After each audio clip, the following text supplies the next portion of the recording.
Chicago's violent gangs looting freight cars filled with guns.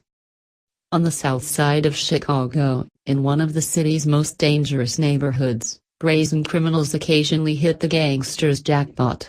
They loot freight containers carrying shiny, new guns. The guns, boxes and boxes of them, are part of shipments that are destined for gun companies or gun shops across the country. But as gangsters have caught on to the practice, they are ransacking these trains and stealing weapons that eventually make their way to the city's blood-soaked streets.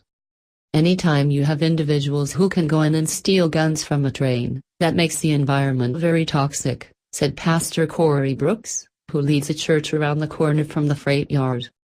The Bureau of Alcohol, Tobacco, Firearms and Explosives said that since 2013, more than 150 firearms have been reported stolen from freight trains. An Associated Press investigation revealed that some were traced to violent crimes and only 16 were recovered.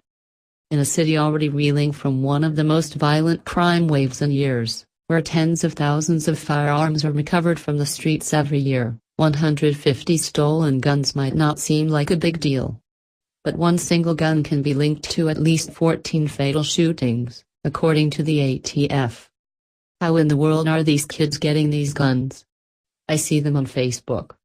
Everybody got guns. They can go purchase a gun, so where are they getting them from? Said City Alderwoman Emma Mitz of the 37th Ward. In one instance, thieves stole more than 100 new Ruger handguns described as pretty in comparison to the shoddy, makeshift guns criminals in Chicago's rough streets often use. Brooks and Mitz both partially blame Norfolk Southern, the rail yard, saying it could easily beef up security to protect the sitting freight on its tracks. They said the company needs to do something before the weapons get in the hands of more dangerous criminals. We need to be concerned about terrorists who could get into these areas unprotected here and steal things and explosives and really hurt our communities, Brooks said. Norfolk Southern told Daily News that it's fully liable for any stolen property. The company said it takes the issue seriously, working with all levels of law enforcement and recently increasing security around its tracks. While we can't discuss the specifics of the ongoing investigations, we are taking significant steps to evaluate and adapt our security protocols, prevent criminal trespass and address community concerns, Norfolk Southern spokeswoman Susan Trapay wrote in an email. While working on this story, Daily News noticed a very responsive presence of security near the train yard.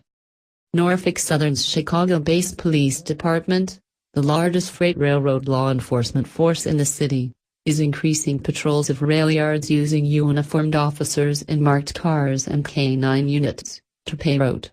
In addition, the department is conducting undercover surveillance investigations. The company is hoping that beefed-up security at the rail yard would appease neighbors trying to keep guns out of criminal hands in one of America's deadliest communities. It only compounds the damage being done to our city, Brooks said, and it only hurts the individuals who are trying to live here and have a safe environment.